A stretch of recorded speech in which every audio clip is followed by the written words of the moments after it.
Bonsoir à tous, ravi de vous retrouver pour cette première édition de la semaine. Voici les titres de votre journal. Paris accueille au Grand Palais le sommet pour l'action sur l'intelligence artificielle. Une délégation monégasque participe à cet événement mondial. Nous l'évoquerons dans quelques instants avec notre correspondant sur place et notre invité, Ophélie Roch. Plus de 3h30 par jour, c'est en moyenne le temps que passe chaque Français sur son téléphone. Comment expliquer cette dépendance? Quelle relation entretenons-nous avec notre smartphone? Nous décrypterons cela avec Cyril Coton, consultant en prévention et en gestion des addictions. Dans ce journal également, l'art de l'interprétation mise en valeur par Benjamin Bernheim sur la scène de l'Opéra de Monte-Carlo. Et puis nous nous intéresserons ce soir à la tendance des brunchs qui séduit de plus en plus de gourmands. 109 milliards d'euros, c'est le montant qu'Emmanuel Macron souhaite investir dans les prochaines années pour développer l'intelligence artificielle en France. Une annonce ambitieuse alors que s'est ouverte aujourd'hui au Grand Palais à Paris la 3e édition du sommet pour l'action sur l'IA. Jusqu'à demain, près de 1500 personnes vont débattre sur les différents enjeux de l'intelligence artificielle. Bonsoir Justin Hadel, vous êtes notre correspondant à Paris et vous avez assisté à l'ouverture de ce sommet coprésidé par l'Inde. Que devons-nous retenir sur cet événement ? Eh bien écoutez Émilie, c'est sous un temps pluvieux qu'a débuté ce sommet ce matin. Un sommet qui va rassembler de nombreux chefs d'État et de gouvernement, mais aussi des patrons de grandes entreprises et de firmes transnationales. Ensemble, ils vont pouvoir échanger sur l'intelligence artificielle afin de la rendre beaucoup plus compréhensible, mais aussi accessible et moins abstraite. C'est dans ce sens qu'a débuté son discours Anne Bouvreau, l'envoyée spéciale pour ce sommet. With its unprecedented potential, artificial intelligence fuels both immense hopes and at times exaggerated fear. Today, you will be able here at the Grand Palais to see concrete applications and use cases of AI. They have been selected from more than 700 candidates worldwide. And third, now is the time to act together for shared progress. Côté monégasque, une délégation va être présente pendant tout le sommet afin de participer à l'ensemble des discussions. Elle est menée par Valérie Bruel-Melchior, l'ambassadeur de Monaco en France. Avec elle, on retrouve Frédéric Ginta, le délégué interministériel à la transition numérique et à l'attractivité de Monaco. Une manière de montrer à quel point Monaco joue un rôle important sur la scène internationale pour évoquer les grands enjeux d'aujourd'hui et de demain. Oui, et nous reviendrons justement sur la participation de la délégation monégasque à ce sommet mondial dans notre édition de demain. L'intelligence artificielle est venue bouleverser nos vies. Présentée comme une révolution technologique et scientifique comme on a peu connu, l'IA peut offrir de nombreuses opportunités, mais a-t-elle des limites? Pour le savoir, nous avons contacté Ophélie Roch, professeure et spécialiste IA pour le Figaro Vox. Elle est interrogée par Sarah Inkari. Bonsoir.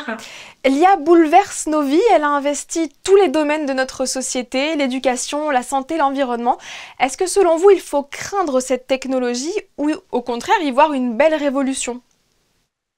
Je pense que c'est un petit peu des deux. Je pense qu'en effet, il y a tout un pan qui est un peu effrayant peut-être et un petit peu mystérieux pour les gens qui ne connaissent pas et qui s'imaginent peut-être des choses un petit peu comme ce que nous ont habitués les films de science-fiction avec une IA qui devient diabolique. Après, si on est un petit peu plus lucide et qu'on regarde les choses avec un petit peu plus, on va dire, de sérieux, l'IA, elle peut avoir un très joli avenir devant elle, notamment, je pense, au domaine de la médecine, l'éducation aussi, mais je pense surtout la médecine.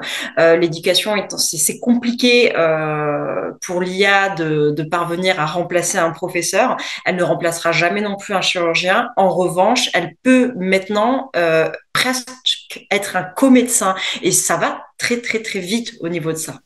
Est-ce que vous pouvez nous citer quelques exemples concrets sur ces impacts de l'IA sur les domaines que vous venez de citer, la chirurgie ou bien l'éducation? En fait, la médecine par IA ne peut pas tout faire, elle ne peut pas tout résoudre, mais par exemple, ça peut être une aide, notamment même au sein de certains hôpitaux français, pour analyser des scanners ou des IRM.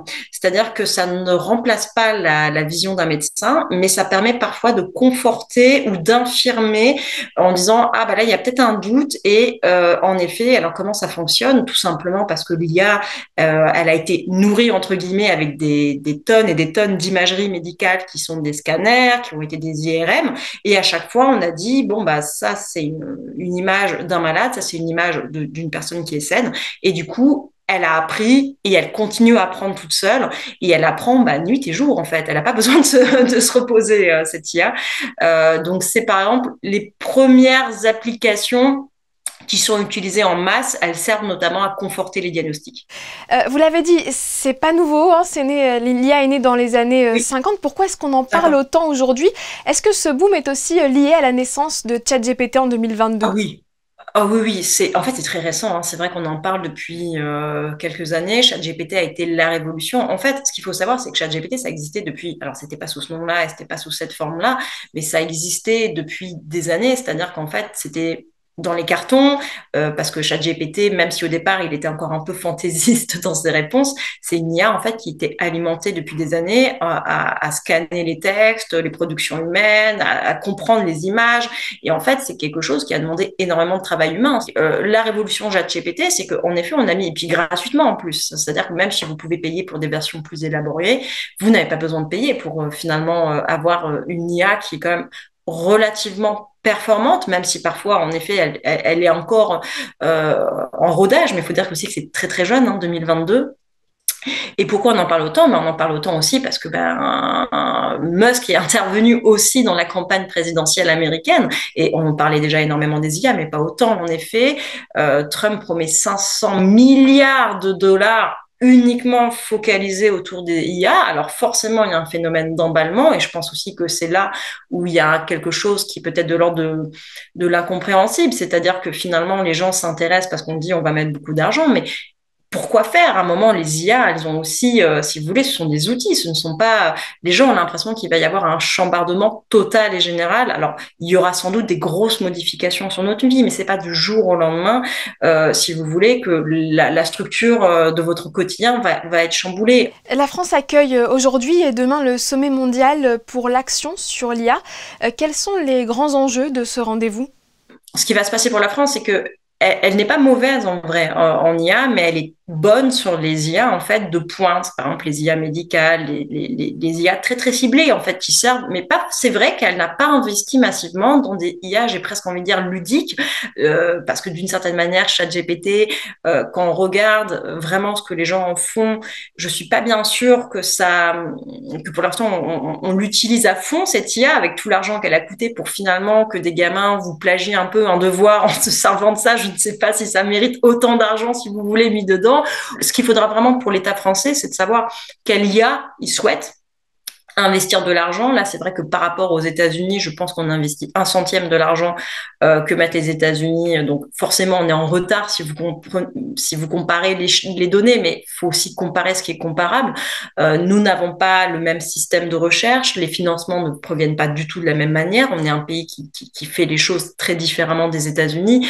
Il faudra qu'elle choisisse les IA dans lesquelles elle veut être performante. Elle n'aura peut-être pas la capacité d'avoir des IA dans chaque domaine, parce que à quoi ça sert finalement de faire un chat GPT bis, parce que vous avez déjà une pléthore de clones. Alors à quoi ça peut servir? Mais en revanche, inventer une IA différente, inventer une IA qu'on va pouvoir monnayer à travers le monde, je pense dans la médecine, ou je pense dans des domaines de pointe, une IA pourquoi pas dans le nucléaire. Enfin, vous voyez, il faut que la France peut-être se raisonne dans ce qu'elle veut faire pour arriver à pas mettre de l'argent un peu partout pour finalement des projets qui seront toujours en dessous des originaux, mais qu'elle parvienne vraiment à avoir une singularité, comme elle a eu une singularité à un moment dans le nucléaire, comme elle a une singularité dans l'aviation.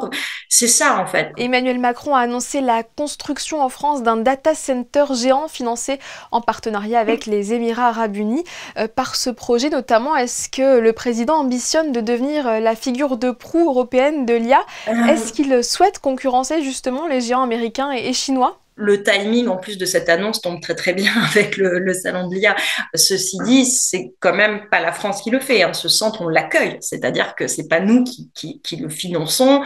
Et pourquoi est-ce que, en effet, la France a été choisie? C'est vrai qu'au départ, on peut se poser la question, mais parce que c'est pour nos savoirs techniques. Alors, il y a une partie, c'est ça, mais c'est aussi parce qu'on a un nucléaire performant. Et ce sont quand même ces centres, mais consomment, mais une électricité, mais de manière massive. Il ne faut pas qu'il y ait en plus d'interruptions. Donc, pourquoi est-ce que la France, finalement, a attiré cette IA? J'ai envie de vous dire, parce qu'elle a le nucléaire. Vous faites bien de le rappeler. Merci beaucoup, Ophélie Roch, pour toutes vos précisions et d'avoir été notre invitée ce soir. C'est moi qui vous remercie. Bonne soirée. Voilà pour ce volet consacré à l'intelligence artificielle. Le reste de l'actualité nous emmène aux États-Unis. Son Altesse Sérénissime, le prince Albert II, était à la Nouvelle-Orléans ce week-end. Il s'est rendu dans un premier temps dans un quartier à l'est de la ville qui avait durement été touché par l'ouragan Katrina en 2005. Le prince souverain s'est intéressé au travail réalisé à Sankofa et sa communauté qui s'efforce de bâtir des réseaux plus sains pour les générations à venir. Le prince Albert II que l'on a pu apercevoir également hier soir dans les tribunes du Caesars Superdome pour assister à la finale du Super Bowl, finale remportée par les Eagles de Philadelphie. Vous voyez actuellement à l'écran le prince souverain aux côtés de Donald Trump. C'est la première fois d'ailleurs qu'un président américain en fonction assistait à cet événement, l'un des plus populaires des États-Unis. En basket, nous l'avons appris aujourd'hui, Peter Corneli a été appelé en équipe de France pour les matchs de qualification à l'Euro 2025. Le pivot de la Roca Team rejoindra lundi prochain les autres joueurs sélectionnés par Frédéric Fautou pour un stage de préparation en vue des rencontres face à la Croatie et la Bosnie-Herzégovine qui auront lieu les 21 et 24 février prochains. Médaillé d'argent lors des Jeux Olympiques de Tokyo en 2021, Peter Corneli compte 10 sélections avec les Bleus à son actif. L'Académie Princesse Grace se distingue une nouvelle fois au prix de Lausanne. Hector Jane a remporté la bourse Jeune Étoile. Le jury de ce concours international a voulu récompenser le talent et le potentiel de ce jeune danseur américain de 18 ans. Depuis 2014, 15 élèves de l'Académie Princesse Grace ont été sélectionnés pour ce concours prestigieux. Au total, les 15 élèves ont remporté 23 prix, dont 4 médailles d'or. Peut-on vivre sans smartphone? C'est la question que pose chaque année la Journée mondiale sans téléphone portable que l'on vient de célébrer. Créée en 2001, cette journée nous invite à réfléchir sur la relation que nous entretenons avec cet objet qui est presque devenu indispensable à notre quotidien. On le consulterait même toutes les 6 minutes. Avant de recevoir notre invité Cyril Coton pour mieux comprendre cette dépendance, nous sommes allés à votre rencontre pour savoir le rapport que vous entretenez avec votre téléphone portable. Réponse au micro de Sarah Villemain. Moi personnellement, ce que j'ai avec les réseaux sociaux, c'est vrai qu'avant, j'étais trop dessus. Et il m'a fallu en fait l'équilibre, prendre du recul. Et du coup, j'ai mis en place le fait qu'à un certain moment, le téléphone me signale comme quoi il faut s'arrêter en fait. Il est toujours avec moi. Oui, obligé. L'oublier un peu. On essaye, mais on n'y arrive pas. Ça dépend des moments. Il y a des moments de ma vie où c'est vrai que je ne vais pas faire grand-chose, donc je vais être plus souvent sur mon téléphone portable. Ça dépend aussi des applications. Par exemple, je sais qu'à un moment, j'étais beaucoup sur TikTok, qui était assez chronophage, donc je passais plus de temps sur mon téléphone portable. Après, ces derniers mois, j'ai quand même assez réduit mon temps d'utilisation. La relation avec mon téléphone, elle est plutôt équilibrée. Je suis assez vigilante sur l'utilisation des réseaux sociaux. Je me rends compte qu'en effet, on peut vite happer une fois qu'on a commencé à scroller. Mais je me plains pas, je suis plutôt contente. Je suis assez souvent sur mon portable, mais pour réellement trouver des sujets sur Internet, pas spécialement pour téléphoner aux amis ou parler pour ne rien dire. J'utilise environ peut-être 2 heures par jour, c'est tout. Moi j'ai un téléphone en fait à la fois personnel et à la fois professionnel. Donc je passe beaucoup de temps dessus. Moi franchement je n'utilise pas trop. Enfin beaucoup YouTube en fait. Mais sinon j'essaie d'arrêter les réseaux sociaux. Je m'en sers vraiment pour téléphoner, envoyer des mails, mais je suis pas tout le temps sur mon téléphone, quoi. Je supporte pas les gens d'ailleurs qui y sont. Je trouve ça ridicule. Bonsoir Cyril Coton. Bonsoir. La journée mondiale sans téléphone portable est l'occasion de se pencher sur notre rapport avec notre smartphone. Il faut se l'avouer, il est devenu compliqué de s'en passer. C'est vrai, c'est un vrai sujet aujourd'hui. Dans le monde, on est 70% à avoir un smartphone. Donc effectivement, c'est un sujet de société qui a tendance à nous dépasser parfois. Comment expliquer cette dépendance et le fait que notre téléphone ait pris une importance si particulière dans nos vies ? Parce que c'est un outil technologique qui nous aide beaucoup, tant au niveau professionnel, mais aussi qu'en termes de relations sociales. Et cet outil est la continuité finalement aujourd'hui de notre bras aux uns et aux autres. Donc aujourd'hui, c'est l'évolution de notre société, c'est un outil qui nous est utile, mais parfois, effectivement, on peut avoir tendance à être dans des pratiques addictives, à perdre un petit peu le contrôle sur l'usage que nous en avons. Qu'est-ce que ça traduit justement de notre comportement ? Ça traduit beaucoup de choses. Ça traduit déjà la société dans laquelle nous évoluons, une société de consommation, d'immédiateté, une société qui a besoin de relations. Et ça, c'est une bonne chose en soi. D'ailleurs, cet outil en cela est plutôt positif. Et encore une fois, ça traduit aussi un besoin d'être en permanence connectés les uns aux autres. Pour autant, même si cet outil est formidable, eh bien parfois, je le disais un instant, lorsqu'on est dans une perte de contrôle, ça peut générer quand même certaines difficultés, certains problèmes. Est-ce qu'on peut parler d'un rapport affectif avec nos téléphones portables ? Oui, bien sûr.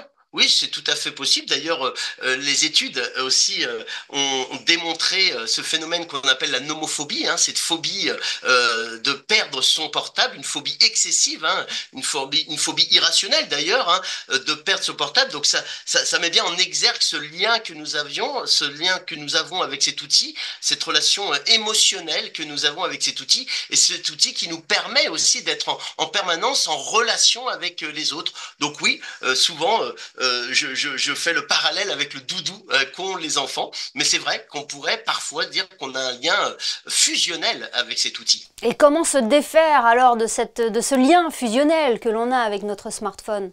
Je pense que l'objectif aujourd'hui de l'usage que nous en avons n'est peut-être pas de s'en défaire, mais de remettre à la bonne place cet outil-là. Je pense que l'enjeu, il est vraiment ici. Alors évidemment, il y a beaucoup de choses à en dire, particulièrement chez les 15-24 ans. On sait qu'il y a un usage excessif. On est sur des moyennes de consommation en moyenne de 4 heures, un peu plus de 4 heures pour ces jeunes-là. Bien que nous aussi, adultes, nous sommes dans des usages quand même significatifs. En moyenne, 5 heures de consommation, je parle vraiment de consommation de cet outil.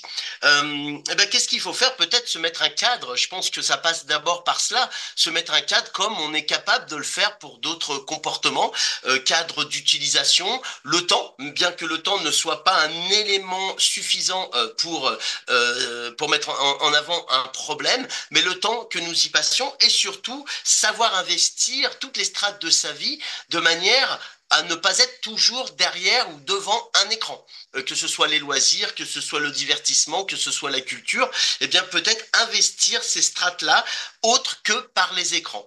Il faut se responsabiliser pour un meilleur usage ? Oui, il faut se responsabiliser, encore une fois, se mettre un cadre. Nous, en tant que parents, déjà, avoir un devoir d'exemplarité aussi face à nos enfants, parce que c'est ici que ça commence.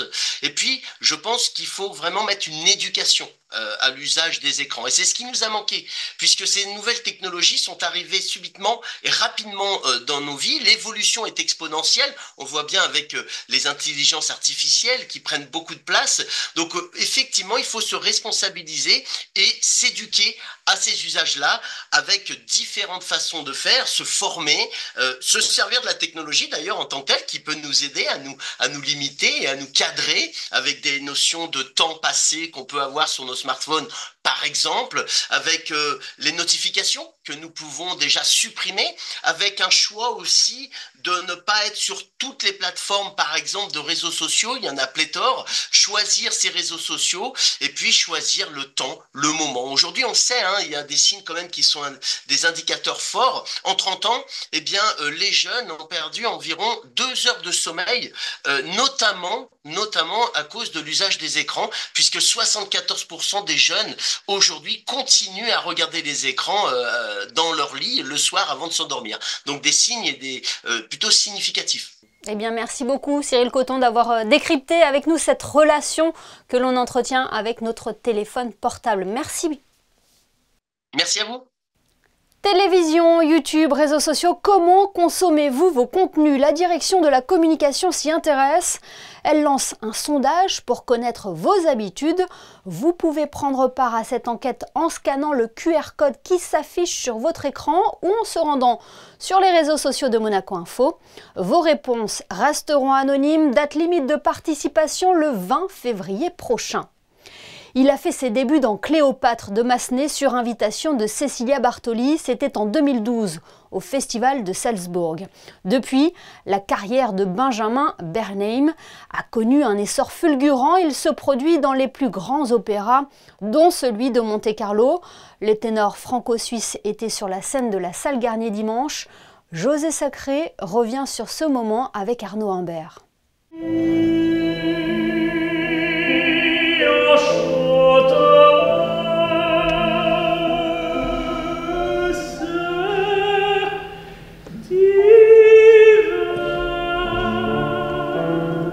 Figure majeure de la scène lyrique internationale, élu chanteur de l'année aux International Opera Awards et aux Victoires de la musique en 2024, le ténor Benjamin Bernheim était en récital dimanche 9 février à l'Opéra de Monte-Carlo. L'exercice du récital est vraiment quelque chose de magique. C'est une rencontre entre le public et l'artiste de façon très intime. On arrive entre le public et l'artiste sans orchestre au milieu, à avoir un lien très très fort. Moi je voyais les visages, je voyais les premiers rangs et je voyais l'écoute du public. L'avantage de l'Opéra Garnier de Monte-Carlo, c'est que c'est très intime, c'est à échelle humaine, avec je crois 500 ou 600 places, et c'était vraiment un grand plaisir et un honneur de faire ce récital ici.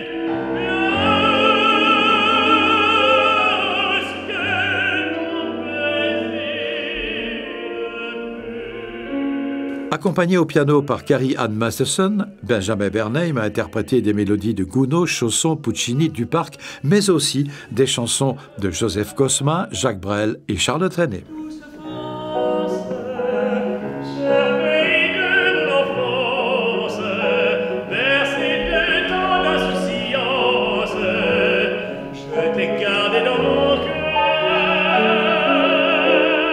Ce que j'essaie de faire, c'est toujours de raconter une histoire, quel que soit finalement le compositeur, le texte. Avant d'être de la musique, c'est un texte, c'est une histoire à raconter. Donc je vais dans la sémantique finalement de l'œuvre, de la chanson ou de la mélodie, qu'elle soit française ou autre, et j'essaie d'être au maximum un raconteur d'histoire.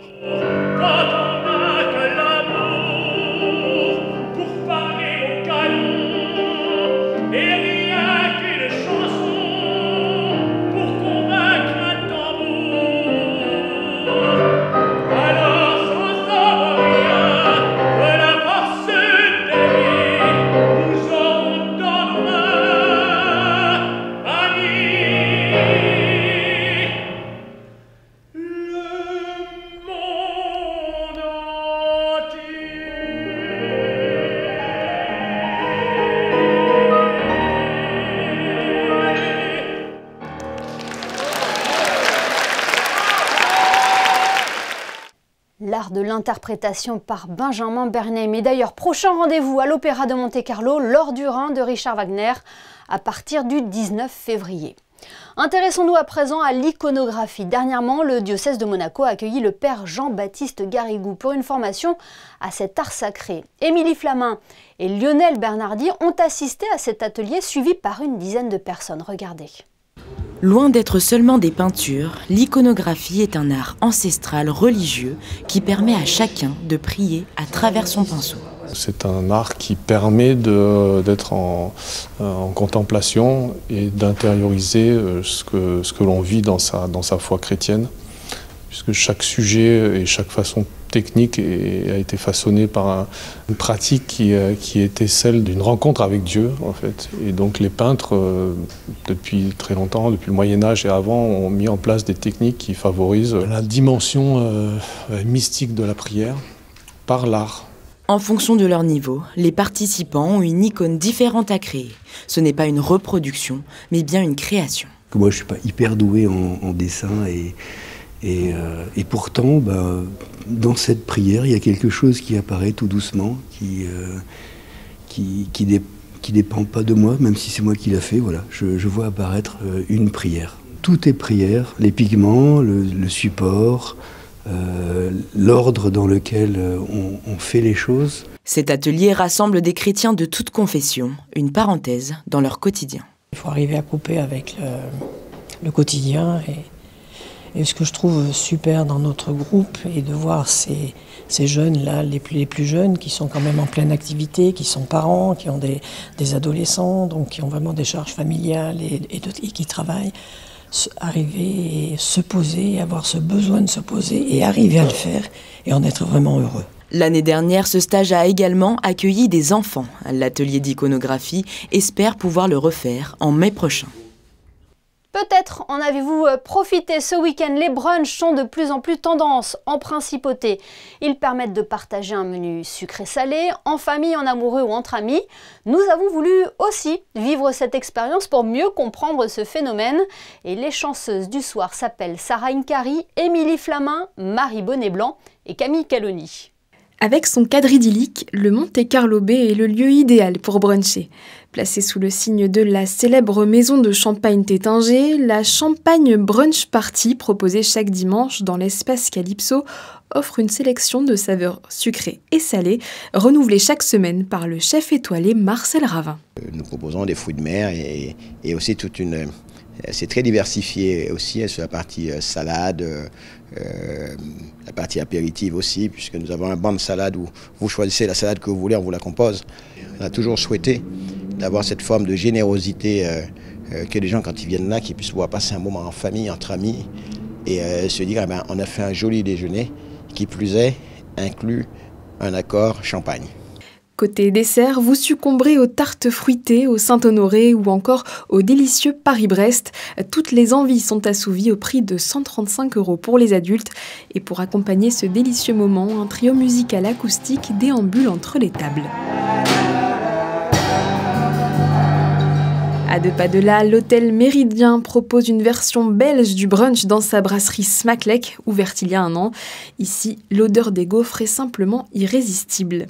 Pour moi, c'est la gastronomie des chefs. On a un chef qui s'appelle Laurent Collin, qui est notre directeur culinaire, qui est assisté d'Alexandre Lamboré, qui est chef des restaurants Smaklek et Muse, qui nous concocte des cuisines de tradition, mais surtout avec une connotation belge, avec bien sûr aussi française. Aujourd'hui, par exemple, on a de la côte de bœuf, on a des pâtes à la truffe. Voilà. C'est vraiment varié et on essaie de tous les 1 mois ou tous les 2 mois de se renouveler, parce qu'un brunch, c'est aussi le renouvellement. Le brunch, c'est le renouvellement. Et ça, les 2 établissements l'ont bien compris.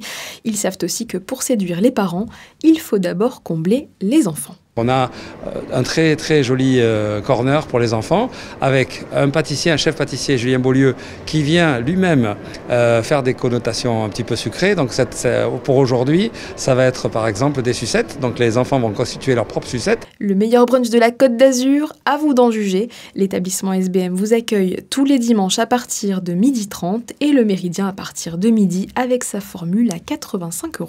Restons à table avec votre rubrique Ceux qui font Monaco. Bonsoir Christine Dapetit. Sur quelle enseigne s'est porté votre choix ce soir ? Oui, et aujourd'hui dans Ceux qui font Monaco, je vous propose que l'on se retrouve ici sur la plage du Larvoto. Nous allons nous rendre dans un instant dans l'établissement qui est situé juste derrière moi, le Neptune, une plage qui fait la joie de toutes les familles et vous allez voir pourquoi. Dans un instant, on vous propose une pause dans le temps.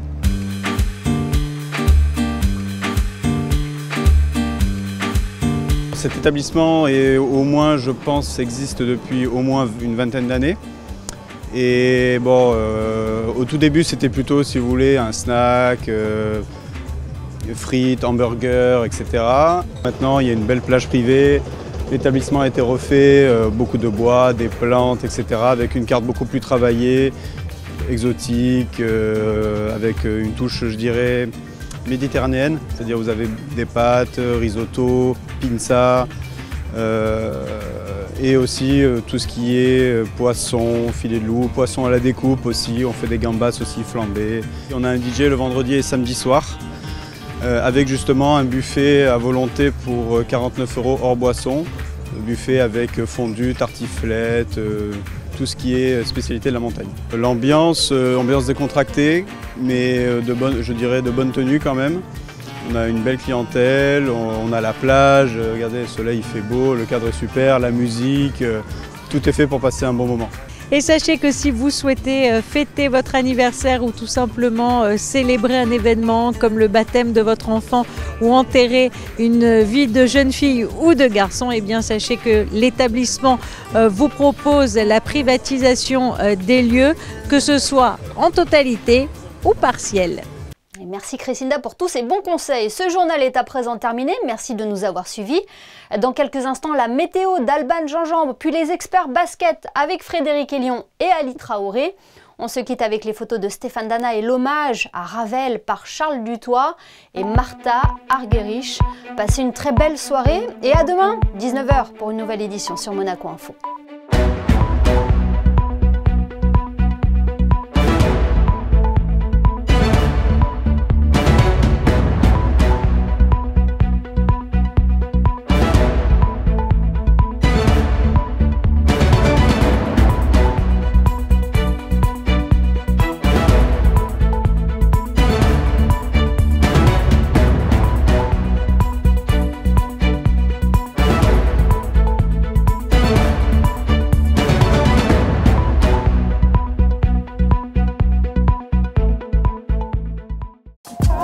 Retrouvez la météo avec Maya Bay, le restaurant référence thaï japonais de Monaco. Bonsoir à tous, demain c'est le retour de la grisaille en principauté avec un ciel couvert toute la journée et une faible pluie. Les températures fluctueront entre 10 et 12 degrés. Pas de vent au programme, c'est le point positif. Soyez patients, le soleil devrait être de retour jeudi. En attendant, ce mardi 11 février, nous fêterons les Héloïse. Et l'info du jour, le 11 février, c'est aussi la date à laquelle est né un grand inventeur, celui qui a inventé le phonographe, l'ampoule à incandescence ou encore le studio de cinéma. Il s'agit bien de Thomas Edison, né en 1847. C'était la météo avec Maya Bay, le restaurant référence thaï japonais de Monaco.